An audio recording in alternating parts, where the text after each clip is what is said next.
Hello, I'm Sarita Vig from the Indian Institute of Space Science and Technology, Trivandrum, and welcome to this lecture of stars and stellar evolution. Today we will be looking at the spectra of stars. So, on the presentation, you can see that the spectrum of the Sun has been plotted in red, and what is shown in the blue line is an approximate black body curve, which is a relatively good fit to the spectrum of the Sun.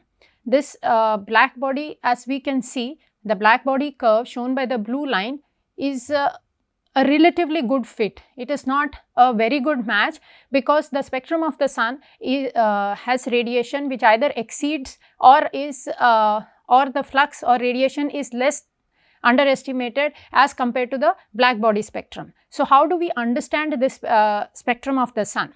And this black body curve corresponds to a temperature of 5780 Kelvin. The black body curve, which is a good fit to the stellar spectrum, corresponds to a temperature which is also known as the surface temperature or the effective temperature of the star. A small portion of the spectrum of the Sun has been enlarged to show the various features of the spectrum. One can clearly see that there are a large number of absorption lines, that is, the radiation flux density is lower than the surrounding radiation continuum, as we can call it. So, if the continuum represents the slow change in intensity or flux density as a function of wavelength, and the overriding on these on the continuum is the absorption feature. In fact, there are many absorption features that one can see on overriding on the continuum. The continuum of the solar spectrum is well approximated by the black body curve. And if one looks at the wavelength coverage of the solar spectrum, one sees that it extends from ultraviolet to mid-infrared, which means the Sun not only emits at optical wavelengths, but it also emits at ultraviolet and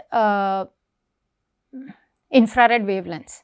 This is expected because if it behaves as a kind of black body, not a perfect black body, but a close approximation to a black body, then it would emit at all wavelengths. And the wavelength at which the radiation peaks will give an idea of the surface temperature of the Sun. So, the spectrum of the Sun is also shown in this panel towards the bottom right. The dispersed spectrum is shown in the colors. That is, how would we get a dispersed spectrum like this? If we take the radiation coming from the Sun and introduce a prism or grating in the path of sunlight, then the light from the Sun would get dispersed in a spectrum which is seen here. That is the dispersed light, and if we want to make any quantitative analysis, then one plots the intensity as a function of wavelength. Intensity or flux density as a function of wavelength, that is the spectrum. Here one can see the dispersed light from the Sun shows a continuum, and on the continuum there are many dark lines which correspond to the absorption features. This is very well evident when it is plotted in the form of a graph, which is shown through the white plot on top of the dispersed radiation from the Sun. How would the spectra of other stars look like? This shows the spectrum of another star called Vega, and here also one sees that there is a continuum which is approximated by, which can be approximated by a black body curve, and there are a large number of absorption lines which are seen. What gives rise to these absorption lines and is what we will be seeing next. So, these absorption lines are because of the transitions in atoms, ions, and in some cases molecules as well, because on the surface of the star. And one can see here what is shown is an example of the hydrogen atom, which is very familiar to all of us. Now, I will explain this very briefly. A number of energy levels are represented through the horizontal lines. The lowermost level is the ground state, and then you have the second excited state, third excited state, and so on. and if an electron is present in the ground state, it can take energy or a photon and get excited or upper energy level. This process is known as absorption, and it produces an absorption line or an absorption feature in the spectrum. On the other hand, if the electron is in an excited state, then it can come down to a lower energy state, because every energy level has a certain lifetime, and in the process it can emit a photon whose energy is equal to the difference in energy levels between these two states. So, there can also be processes where electron can absorb a large amount of energy and completely escape from the atom. This process is known as ionization. So, apart from emission, absorption and ionization, there can also be recombination in which a free electron can release photon under some circumstances and can get bound to the system. And in the hydrogen atom, we know that the spectral lines are categorized into various series. For example, one has the Lyman series, the Balmer series, the Paschen series, and so on. So, the Lyman series correspond to the transitions from the ground state to upper energy levels. So, you can have absorption, or one can also have emission corresponding to the Lyman series, and the wavelength in the Lyman series are the wavelength of photons corresponding to the Lyman series are very well defined, because it corresponds to the difference in energy levels. Similarly, one can define the Balmer series, which is from the second energy level to the higher excited states. One can have absorption and emission features corresponding to the Balmer series, and one can have the Paschen series. Now, if one looks at the wavelength, the Lyman series falls in the ultraviolet, whereas the Balmer series falls in the visible, whereas the Paschen series lies in the infrared. In the optical spectrum, if the hydrogen atoms are present, then the features corresponding to them will appear as Balmer transitions. From this slide, we can see how one can produce continuum, or under what circumstances one can see an absorption feature or an emission feature. So, on the left, one can see that there is a continuum source of light. So, if one looks at this continuum source of light, and black body is one example of a continuum source of light, one doesn't see any emission or absorption features, but just a continuum, a slow change in intensity as a function of wavelength. This is shown in the bottom left dispersed panel. Now, if some cold gas is introduced in the path of this continuum light, then it can produce absorption features, which is evident from the dispersed light seen towards the right. So, here one sees that if you are looking towards the continuum source along the gas, along a line of sight which passes through the gas, then one can see the continuum as well as the absorption features present in the continuum, because along your line of sight, the atoms absorb the continuum radiation and then it can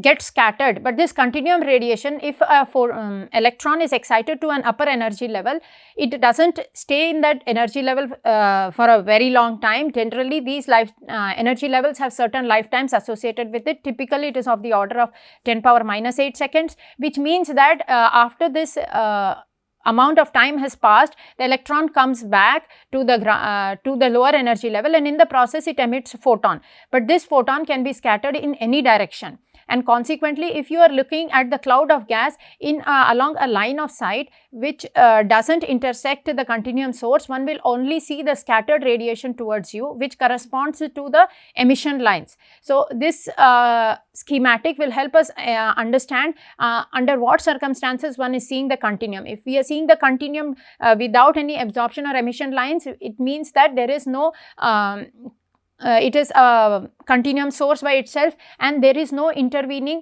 cold medium. On the other hand, if there is a cold medium, most of the electrons in the atoms will be at lower energy levels, and therefore, when the continuum radiation is passing through it, these atoms can get excited and in the process produce absorption lines. And if one is looking at this cloud of gas along an alternate line of sight which doesn't intersect the continuum source, then one can see emission features in the spectrum. Now, in the case of the star, how do we explain the continuum and the absorption features? Is a star just a continuum source and we have some cold gas lying along the line of sight? That is one possibility, but we see that even close by stars, all the stars show these features where one can see a continuum as well as absorption lines superposed on the continuum. Now, one can understand this in the following way. We know that the surface of the star has a certain temperature which is characterized by the effective temperature or surface temperature of the star.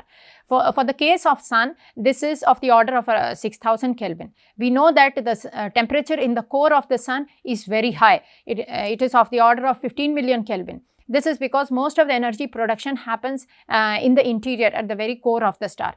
Therefore, if one imagines the star as a spherical body, then radially from the center outwards there is a temperature gradient where the temperature is very high in the center, and as you move outwards the temperature drops. One can think that the continuum is being produced from the inner hotter layers where the energy is being generated and transferred outside, and the outer cooler envelope or the outer layers of the star is where the absorption lines are being produced, because these are relatively cooler as compared to the inner layers. So, therefore, they act as this colder medium with respect to the inner hotter layers and are responsible for the absorption features that one sees in the stars.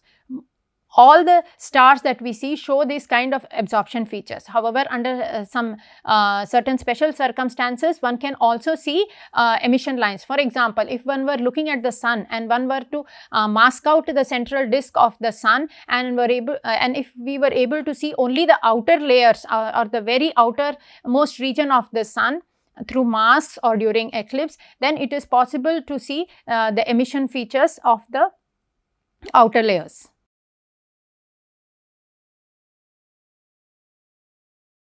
In order to understand the spectra of stars, there was a concerted effort to look at the spectra of a large number of stars and understand and classify them. This effort started in the 1880s and went on till the 1910. This was the very first effort. This was at Harvard University by Pickering and his associates. He had a large number of associates. They took the stellar spectra of thousands of stars and very meticulously sat down and tried to understand where the absorption lines are seen and whether stars can be classified according to the stellar spectra. This requires a large amount of effort because a large number of absorption lines are seen in the spectrum of any star. And the most easiest way for them to classify was on the basis of hydrogen-Balmer lines, because we know that the Balmer lines are easy to identify and they lie in the optical region of the spectrum where the spectra of these stars were taken, and therefore this group of people took the stellar spectra and classified them according to the strength of the hydrogen-Balmer lines, and they categorized them into various groups. The group which had the strongest hydrogen absorption lines were called A, and the next group which had weaker absorption lines were called B, and then C, and so on. But this was only on the basis of the strength of hydrogen absorption lines. Was there some way to relate it to the effective temperature? In this regard, Annie Cannon-Jump and her group decided to classify the stars on the basis of the surface temperature, and they found that when they compared the groups that were created on the basis of the surface temperature versus the groups that were created on the basis of the hydrogen strength of the hydrogen lines, then these two groups did not match. We will understand the physical processes giving rise to this discrepancy soon. And if one sees or tries to understand the stellar spectra on the basis of the surface temperature, then one sees that the original sequence is now jumbled up. So, the stars which are hottest are the O-type stars, and the next group of stars are the B-type stars, and the stars which were very strong in hydrogen lines, that is the A-type, comes third in this classification, and so on. So, the group of stars, if one were to classify them according to the surface temperature, now had the following sequence of alphabets: O, B, A, F, G, K, M, that is from the hottest star to the coolest stars. But this also, each of this group represents a large range, relatively large range in surface temperature. For example, the O-type stars would have a range of surface temperature which can be as large as 20 to 30,000 Kelvin. Therefore, it was felt necessary to introduce subgroups within each group, and this subgroup varied in numbers from 0 to 9. So, an O-type star group of stars were then further subclassified into 9 groups from O0 to O9, B0 to B9, and so on for all the spectral classes. This kind of classification is known as the spectral classification of stars. And the photograph on the right shows Pickering and his associate in the process of classifying the spectra. There are also mnemonics to remember this spectral classifications, and 2 of the mnemonics are mentioned here, so that one can remember this order of alphabets. So, the first is "Oh boy, an F grade kills me," and there is the second, which is "Oh, be a fine girl, kiss me."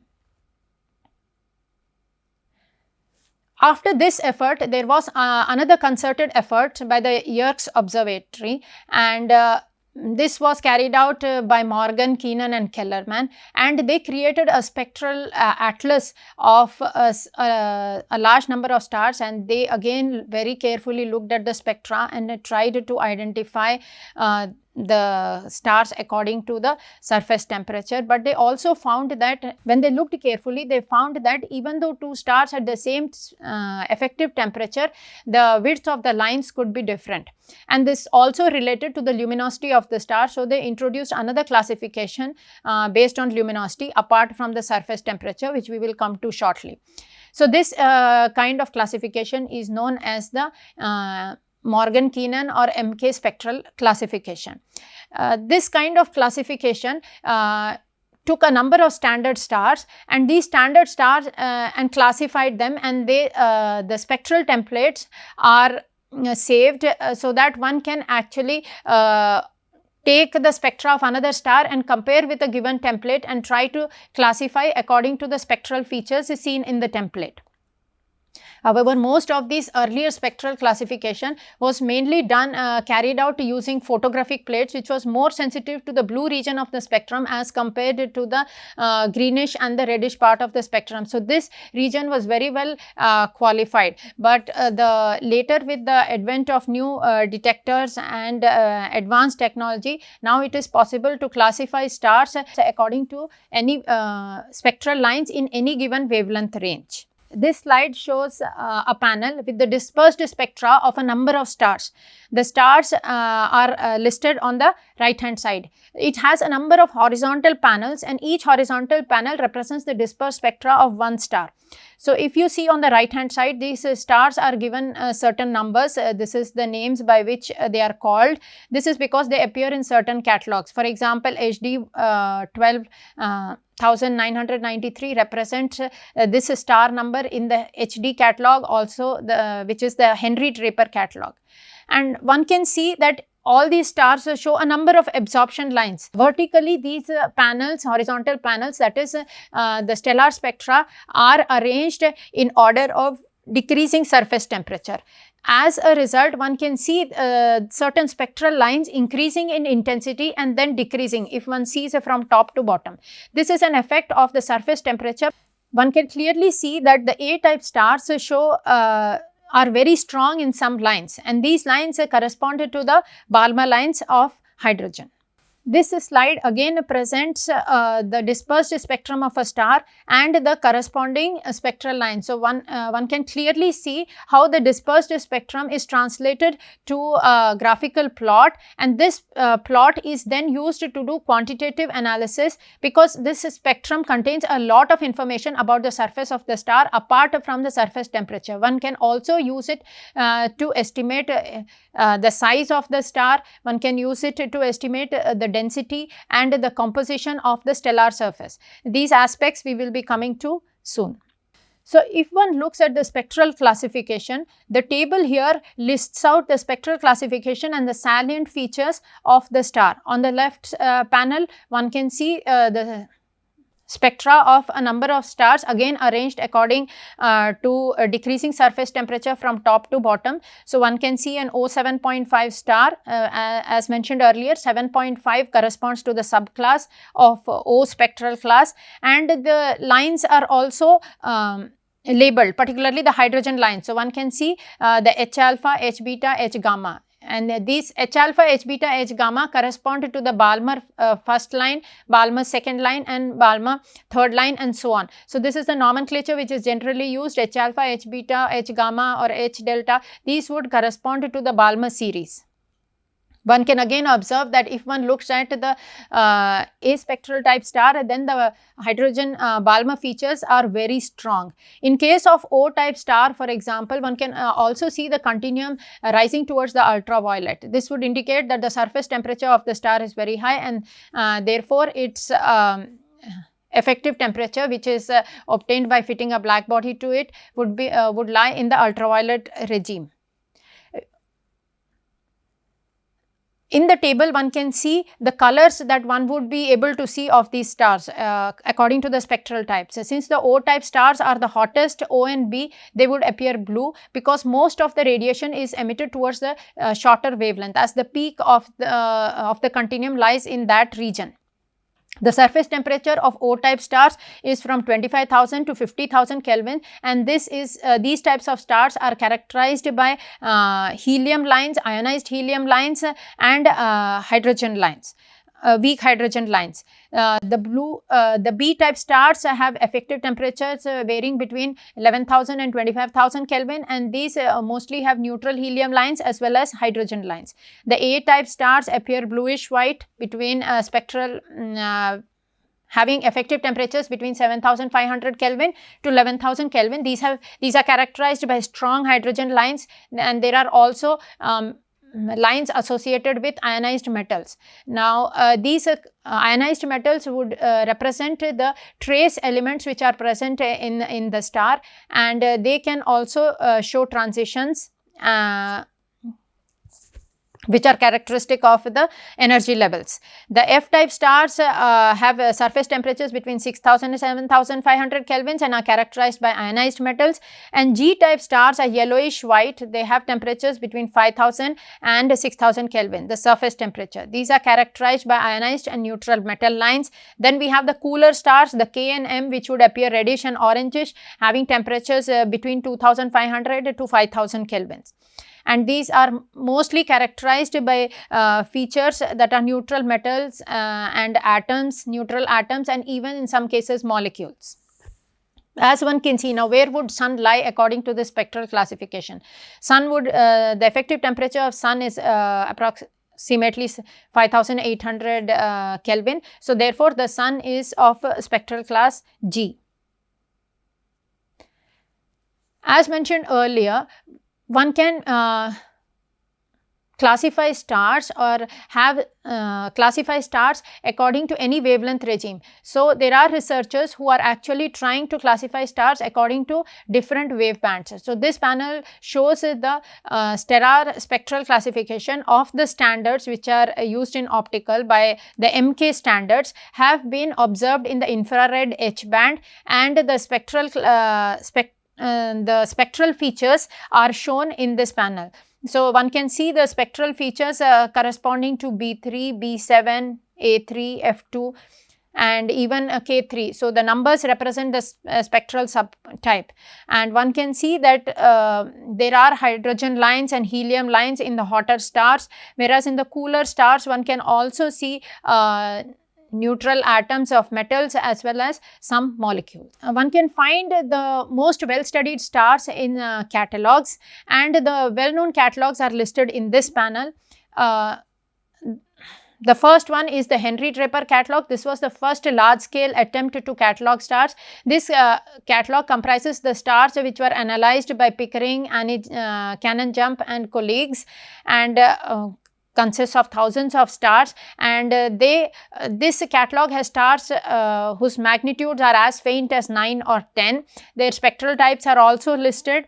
Then there is the Bright Star catalog, which was compiled at Yale in 1930s. This is a catalog of the bright stars up till visual magnitude of 6.5. Apart from the spectral type, this also contains data about their proper motions and magnitudes.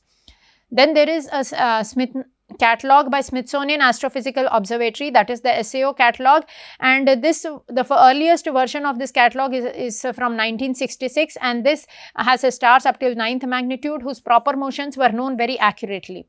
There is also the USNO catalog, that is the US Naval Observatory catalog. This is a very precise catalog as it is compiled by researchers and currently has stars whose number exceeds 1 billion, and this has the positions, very accurate proper motions, magnitudes in various optical bands, and it goes down to a visual magnitude of 21. There are again a number of versions with it, associated with it, B1, B2 and C. Then there is the Hipparchus catalog, which actually catalogs the stars and their accurate parallaxes measured by the Hipparchus satellite, parallaxes as well as proper motions. This has nearly 118,000 stars, and as discussed, the parallax is a very good way to estimate the distance to a star. So, if the parallax is very precisely known, one can get a accurate distance to the star. And finally, the Gaia catalog is also available at present. The DR2 version of the catalog was released in 2018, in April 2018, and it has more than 1.3 billion stars with the proper motions and parallaxes. The work is ongoing, and this number is expected to increase, and the final catalog will be released in 2022. Now, if one wants to get the information about a star, then a useful site is this SIMBAD astronomical database. This is managed by CDS Strasbourg in France. This website has a database of a large number of stars, and one can in this panel, what has been shown is the search results for the brightest star Sirius, that is Alpha Canis Majoris, and what is mentioned here is the latest information available about the star. One can see that it is not a single star, but it is rather a double, or is possibly a multiple star, and the coordinates are mentioned here, and the 2000 coordinates are given, and the 1950 coordinates are given, the proper motion is also given, the velocity is given, the spectral types are also listed. So, if one is interested in knowing about a certain star or knowing about a certain object, then SIMBAD astronomical database is the place where astronomers find a lot of information about them.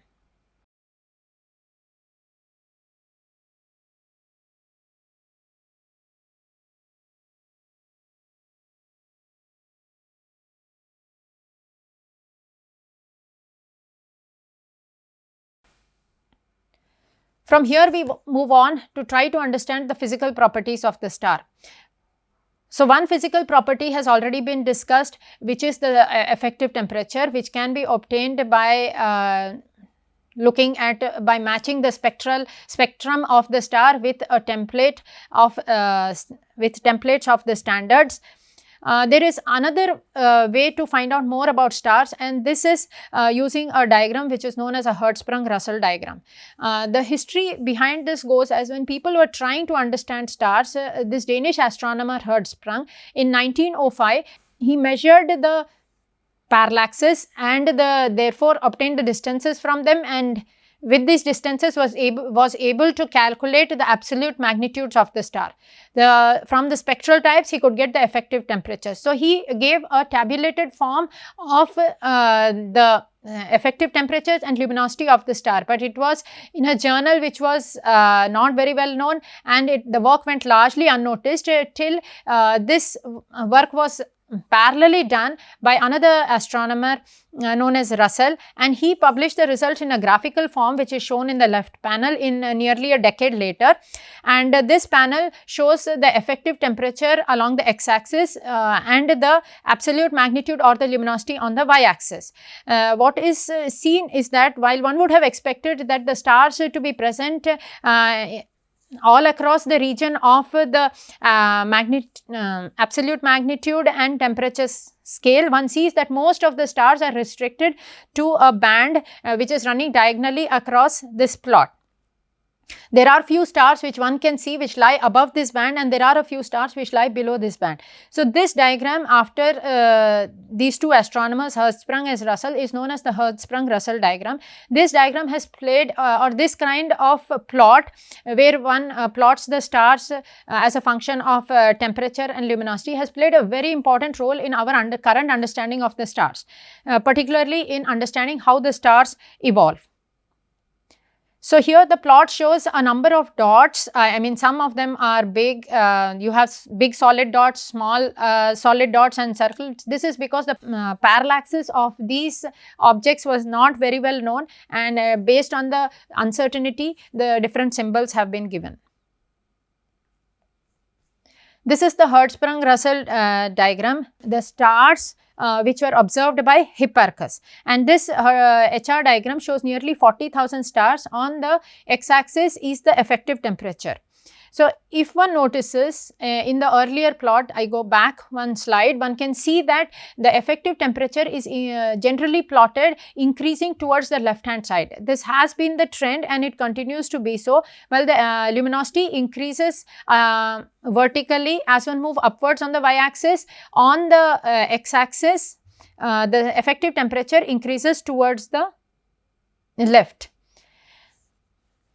Now, if one looks at the HR diagram of stars which were observed by Hipparchus, then one observes a similar trend. Most of the stars are seen along the band which is running diagonally across this diagram, and there are quite a few stars which are lying on the upper right side towards the upper right portion of this plot. And what is plotted in place of effective temperature is the color index, which is the B minus V magnitude. The B minus V magnitude, as explained earlier, represents the color index and is a very good proxy for the surface temperature or the stellar effective temperature. However, one must remember that one cannot arbitrarily use any two filters. The filters must be relatively narrow and they should be not very far. If one takes very broadband filters or if one takes overlapping filters, then the color index may not be a direct or a linear proxy to the temperature, and an involved modeling may be required in order to extract the surface temperature from the color index. However, it has been found that these two filters, the B and the V, the blue and the visual filters, the color index of these two filters is a very good proxy to the effective temperature. On the right panel, now what is shown is the Hipparchus stars, but using an alternate set of filters. The color index here are from Gaia, that is the blue photometric and the red photometric filters have been used to generate the color, which also acts as a proxy of the temperature. One can see that the plots are similar, where most of the stars lie along the diagonal band. Now, let us try to understand what this represents. If one looks at the HR diagram, the x-axis corresponds to the logarithm of the luminosity, because the range in luminosity is very large. Usually it is plotted as a logarithmic scale. Similarly, for the case of temperature. Now, the effective temperature increases towards the left, and how is the luminosity related to the effective temperature? We know that luminosity is related to effective temperature using the Stephen-Boltzmann law as L is equal to 4 pi r square sigma T effective power 4. So, if the radius is constant, then L relates as the fourth power of the effective temperature. Therefore, on this HR diagram, schematically, patches of there are certain patches which are shown in yellow, pink and blue, where the stars, most of the stars have been found to lie. And apart from that, also drawn schematically are lines corresponding to constant radius. That is, the luminosity would vary as fourth power of temperature for a line of a constant radius.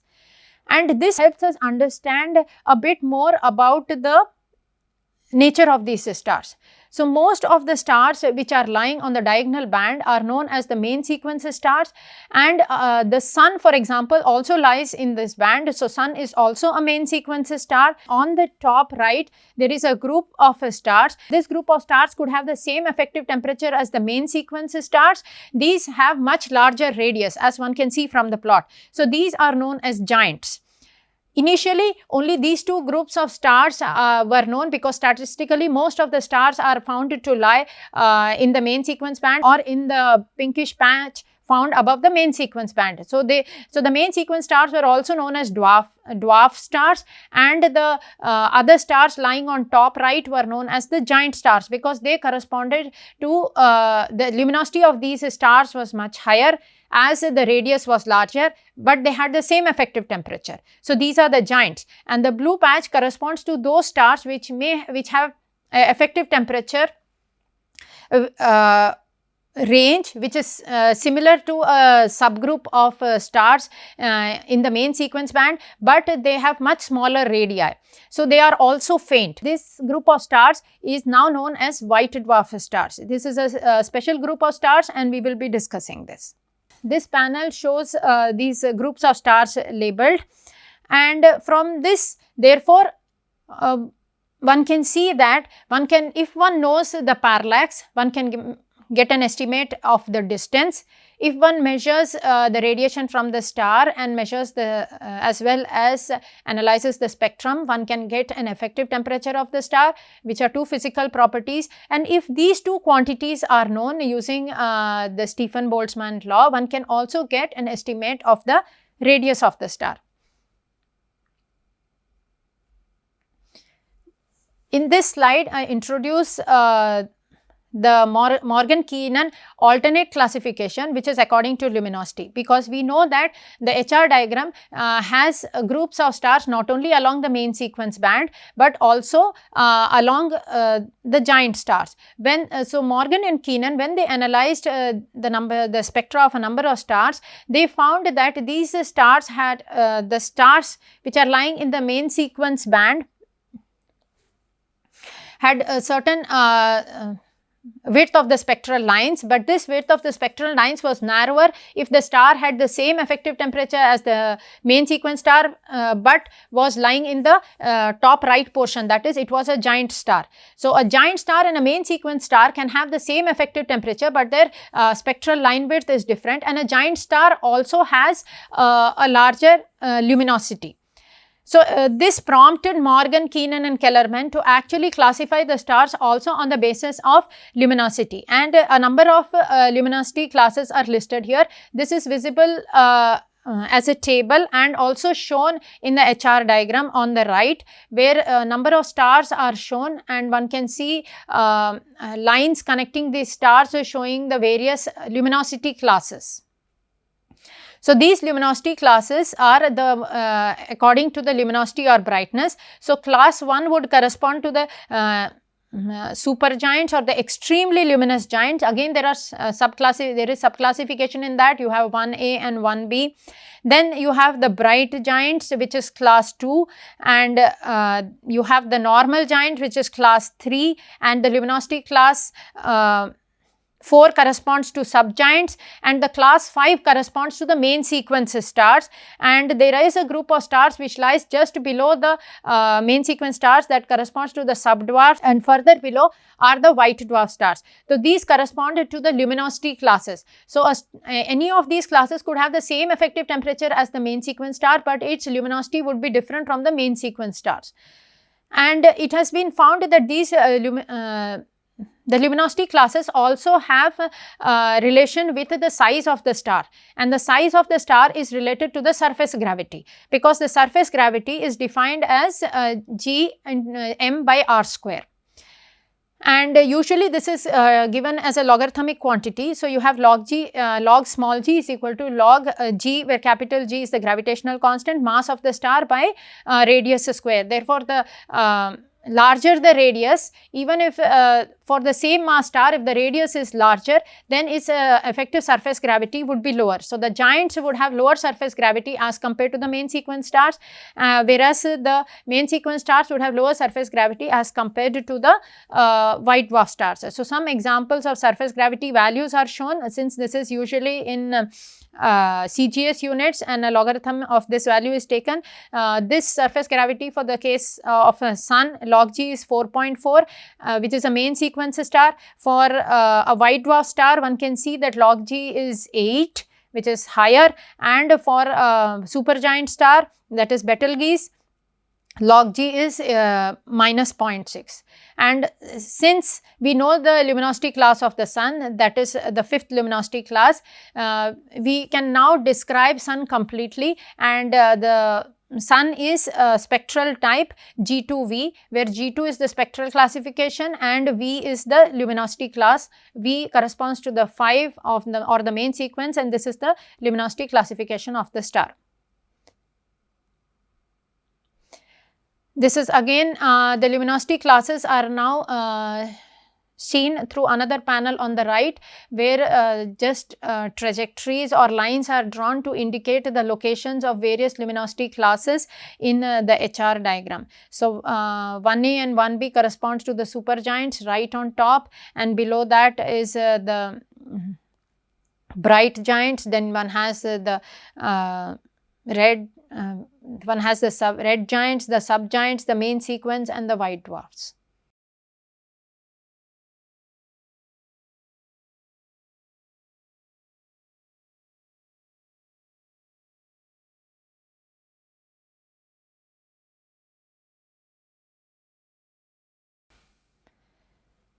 Another very fundamental property of the star is the mass of the star. Now, how can one determine the mass of the star? The mass of the star can be determined by the gravitational influence of the star on another body, and this set of bodies where the gravitational influence of one star can be felt by the other can be seen in multiple star systems or in a binary star system. So, a binary star system comprises of two stars which are gravitationally associated and move around a common center of mass. And in fact, it is found that most of the stars in the Milky Way are actually in multiple star systems. In fact, one study has shown that the binary fraction of massive stars is around 75%. That is, 75% of massive stars are found to have a binary companion, whereas in case of low mass stars, this is of the order of 25%. But studies are continuing to be carried out in order to understand this further. So, this binary system can help us get a very good estimate of the mass of the star. Now, how is that possible? So, one uses the generalized Kepler's laws in binary systems to estimate the mass or limit to the mass of the star, and we will go through this briefly. Here what is shown is a binary star system moving about the common center of mass. The red is the B type star which has lower mass, and A is the high mass star. So, one can see that they are both of them are moving in the clockwise direction, but they are always in opposition. They both have elliptical path and the center of mass is at the focus of as at one of the foci of the ellipse, and this motion of binary star system was explained by Newton using the generalized Kepler's law. Kepler worked this out for the planets in the solar system, but Newton worked out a generalized case, and this is shown here just to give an idea how to derive the generalized Kepler's laws. Here on the left hand side we see a reference frame which is the center of mass reference frame. One can see two masses M1 and M2 which are located at positions R1 and R2 with respect to the center of mass. So, this frame of reference can be transferred to an alternate single mass reference frame, which is the reduced mass reference frame. So, this reduced mass is given by M1 M2 by M1 plus M2, and this is located at has a position vector r with respect to the center of mass. Reduced mass also moves in an attractive central potential. Now, in a central potential like the gravitational potential, the angular momentum is conserved. So, the angular momentum is given by this quantity, which is mu r cross v, where r is the position vector and v is the velocity vector. And if one considers the conservation of angular momentum, that is dl by dt equal to 0, one can from this derive the orbital path taken by the reduced mass, and with a little bit of analysis, one can show that this path is a conic section. It is given by r equal to L square by mu square by gm into 1 plus e cos theta, where e is the eccentricity. This corresponds to the Kepler's first law in generalized form. We know that a general conic section could be an ellipse, it could be a parabola, it could be a hyperbola. That is decided by the total energy of the system. If the system is bound, that is the total energy is less than 0, then it is an ellipse, and if the total energy is greater than 0, then it is a hyperbola, and if it is equal to 0, it will follow a parabolic path. Now, the generalized Kepler's second law can be obtained by considering the rate of change of the area with time. So, it can be shown that dA by dt is equal to L by 2 mu. And the generalized, this can further be analyzed to obtain the generalized form of Kepler's third law, which relates the square of the time period to the cube of the semi-major axis A. One can relate how the reduced mass would move in the center of mass frame. So, the position vector r, how is it related to r1 and r2? The position vector r is given by r1 minus r2, the vectors. The magnitude of the position vector of the reduced mass is equal to the magnitude of the position vectors of the two masses. Therefore, the semi-major axis which the reduced mass would have in its orbital motion will be equal to the sum of the semi-major axis of the two masses when they are moving in the elliptical orbits.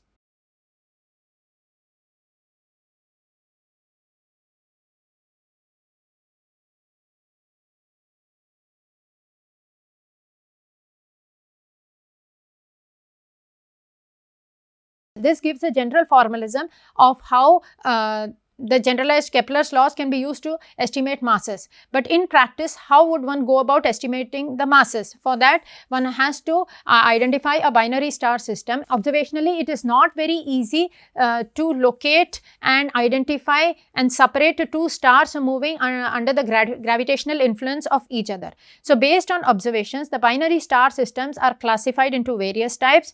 The first is a visual binary, where the stars in the binary can be seen independently, and by monitoring the observations, one can actually get an estimate of the time period as well as the path of the star in the plane of the sky, or the projected path of the star in the plane of the sky if the orbit is inclined with respect to the plane of the sky.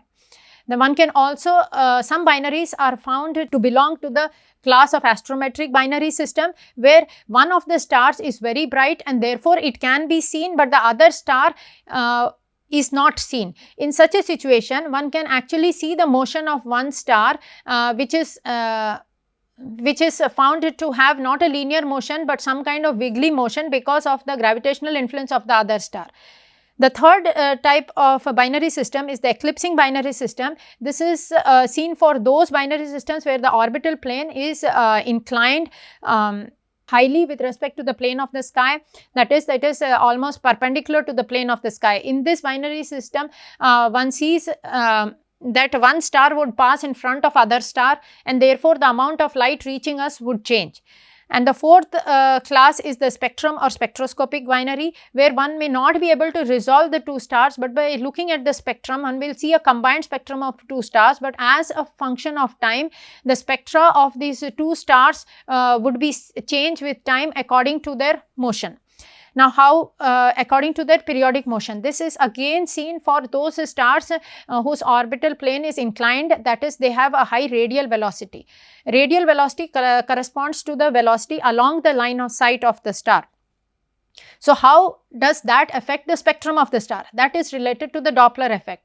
If the source of light, that is the star, is moving towards you or away from you, then there is a relative motion between the observer and the source of light, then this gives rise to a change in frequency of the light. Get the expression, one has to take into consideration the relativistic effects, and if the source is moving non-relativistically with respect to the observer, then the expression is given by the following: lambda which is observed, that is the wavelength which is observed, is equal to the wavelength which is emitted, that is the wavelength at rest, into square root of 1 plus radial velocity by c by 1 minus radial velocity by c. So, as I mentioned earlier, this is the relative radial velocity because light does not require a medium to travel. So, from this expression one can see that if the radial velocity is positive, that is the star is moving away from you, then lambda observed will be greater than lambda at rest. There is a spectral line which is corresponds to lambda 1, then it will be observed at lambda 2 which is greater than lambda 1, that is it will be red shifted. Similarly, if the star is moving towards you, then one finds that the spectral line would be blue shifted as compared to the wavelength at which it is emitted. So, this is known as the blue shift. So, this kind of red and blue shift of the spectral lines can be used to ascertain the radial velocity of the star.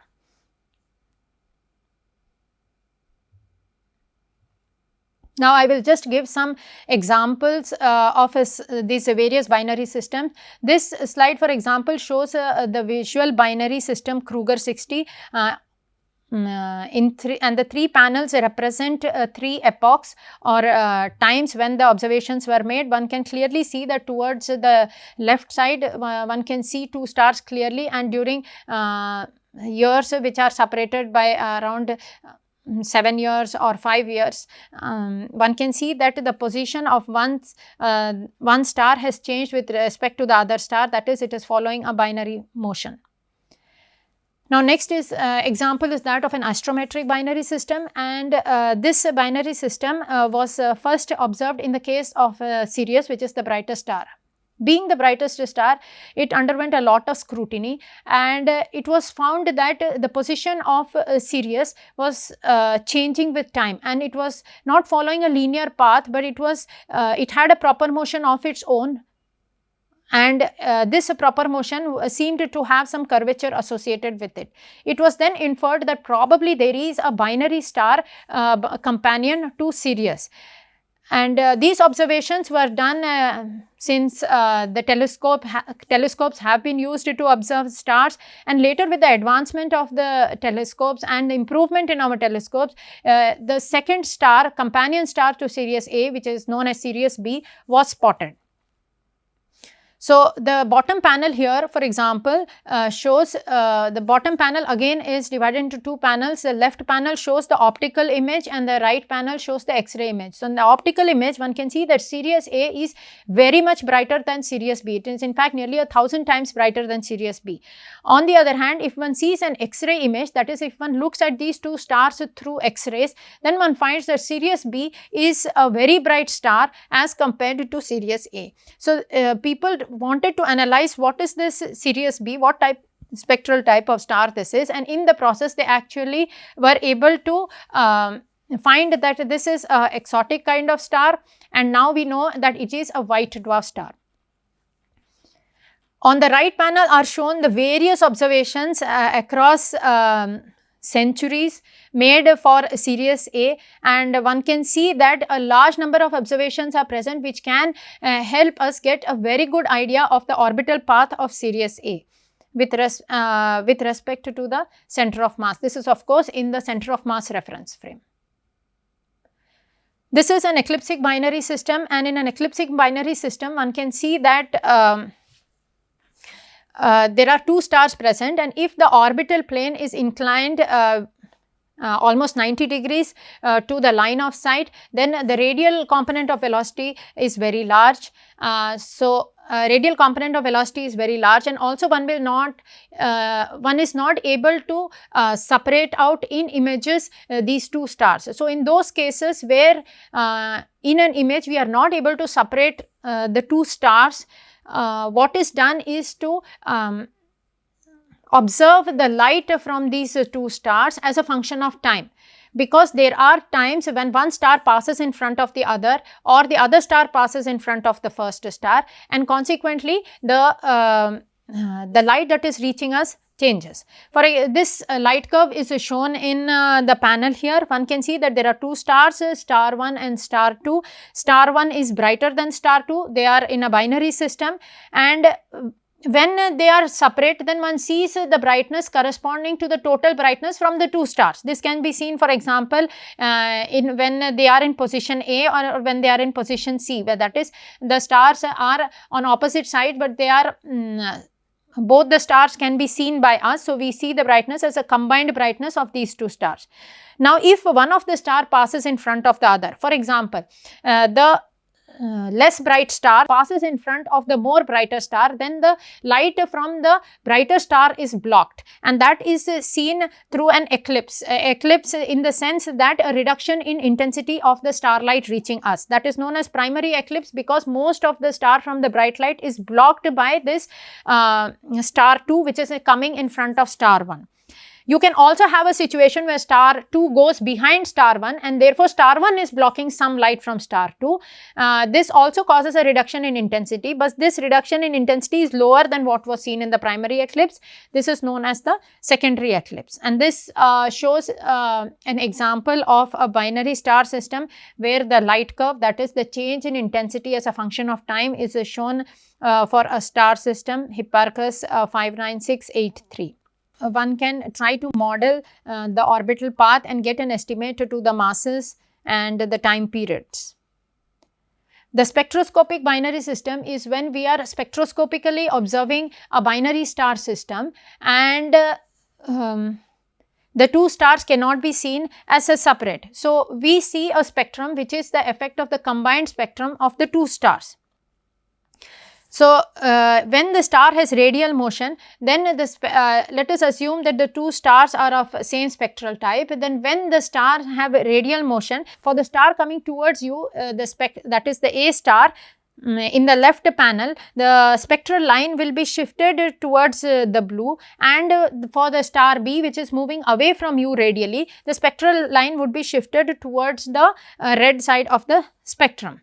Now, in the case where the two stars have no radial motion but have only tangential motion, that is motion in the plane of the sky, then one does not see any Doppler effect, and both the spectral lines would lie at the same position. Then in the case where star B is moving towards you, the spectral type line would shift towards B, and the spectral line of A would move towards the red region of the spectrum.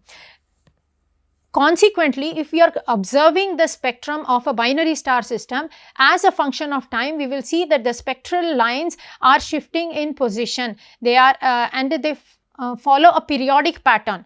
Some lines will shift towards the bluish, will come back, move towards the reddish and come back, and similarly for the lines of the other star. Using this, one can get an estimate of the period, time period, and one can also get an estimate of the radial velocities, and with this get a limit to the masses.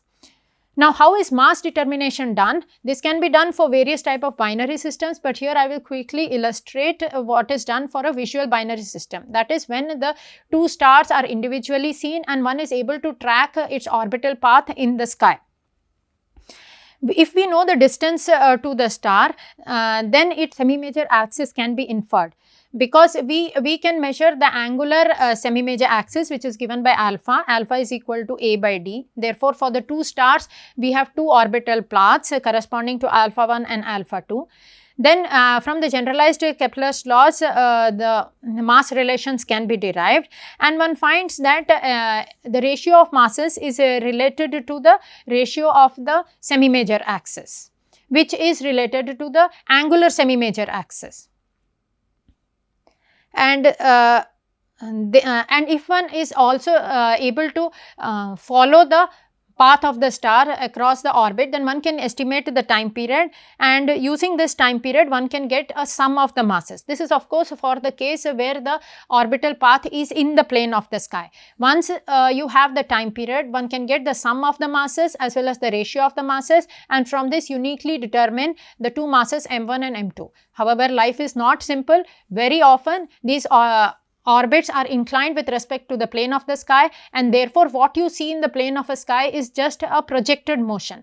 So, using this projected motion, while we may not be, if you do not know the inclination angle, we will not be able to get the exact masses of these two stars, but we will be able to get a limit to the masses of the stars. For example, here on the left hand side, what is shown in solid as a solid ellipse is the path, is the orbital motion, which is orbital motion of one of the stars, actual orbital motion, and what is shown in the dotted line is the projected orbital motion in the plane of the sky.